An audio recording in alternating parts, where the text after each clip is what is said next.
What's going on, people? Welcome to your weekly Lose the Booze Transformation Challenge chat, where we kind of dig a little bit more into the slideshow that we talked about on the very first night. If you were able to attend, kind of the introduction to this year's challenge.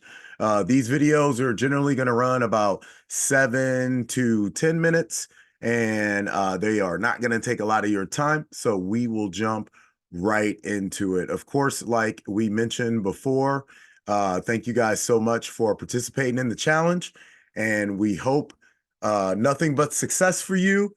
And we really think this is going to possibly be one of the best years that we've ever done the Lose the Booze challenge. So, as mentioned before, welcome. This year's Lose the Booze challenge is a little different than normally because we are adding on the elements of weight loss percentage with body fat percentage.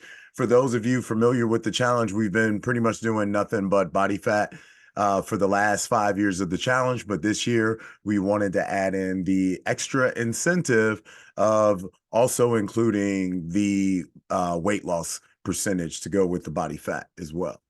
So if you are watching the video, hopefully everything is working right. The history of the challenge is literally just a nickname. I used to train a bunch of bodybuilders back in the day, and they like to party, man. And, similar to a lot of the fighters that I used to train too, one of the reasons why they knew they could kind of get away with the partying is because they trained so hard. And I mean, I love all my weekend warriors out there, and I appreciate that everybody is so geared these days to being more aware of their physical fitness and how important it is. But there's been some people that's been doing it hardcore from the beginning, and those are the people who need the rest and recovery just as much as anyone else. And when they are adding in elements like alcohol and too much overprocessed sugars and foods, then it becomes an effect on their performance. So now you're talking about contracts, now you're talking about scholarships and things like that, that us weekend warriors and stuff like that might not be worried about. But what we have to remind ourselves is we are all human. So what may happen for some could also possibly happen for us. So that's why when we said lose the booze, it was kind of just for those guys, they definitely just needed to kind of quit with the partying. But for our other people, our general population clients and others, and even those who don't drink alcohol for whatever reason that might be, it is just kind of a different reset of the mind. That's what you're thinking.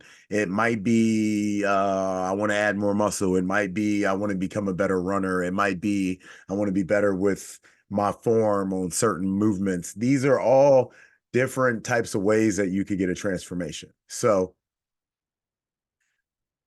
Mindful Eating and Atomic Habits are two books that we recommend. And as you'll hear me say time and time again, these are books that are just books, people. These are books that you don't necessarily have to go out and buy. It wouldn't be a bad idea to possibly get on YouTube and watch a couple videos on some people who follow some of the philosophies that you can find in these books. But the real reason why books like Mindful Eating and Atomic Habits are great things because it's going to start making you question kind of what you've been doing up to this point. And that's the number one thing. Our first assignment for this week is to track our calories and make sure we know what is coming in the body average for the week. Like we are from this Friday, the 29th, to the following Friday, we need to know what is coming in, how much water, how much coffee, how much alcohol, how much food is coming in. We don't need to be micro, macro crazy about it. We don't need to know how much protein, how much fat, how much carbs, because we're going to start to manipulate those numbers as the process goes on, because we don't really necessarily know if that's the overall underlying problem. For most of us, yes, it might be. But for some of us, we might need to tweak something like sleep, and then what we are doing with the food is going to translate. So I hope that all makes sense. Week number one, your goal is to track your calories. How much is coming in? I don't care what's going out right now. I need you to start actually seeing what's coming in. Now, if you want to start looking at your sleep, you want to start looking at your activity levels, movement levels, and things like that, go ahead and do so. But right now, our first week, our first goal, because we got 10 weeks, is to track these calories. Okay. So when we're thinking about certain talking points and things like that, just remember at the end of the day, being accountable really just means being honest. And that's what I want you guys to focus on. Create some good little habits, but make them habits that you don't lie to yourself about. And then after that, you're on your tracking for your food. Okay? People, see you guys next week. Don't forget to shoot me an email if you have any questions. We got this going. We are ready to rock, man. So happy that you guys are doing this. Okay? Let me know if you need anything. Have a lovely rest of your day. See you in the next video or in the gym. LTB, let's go.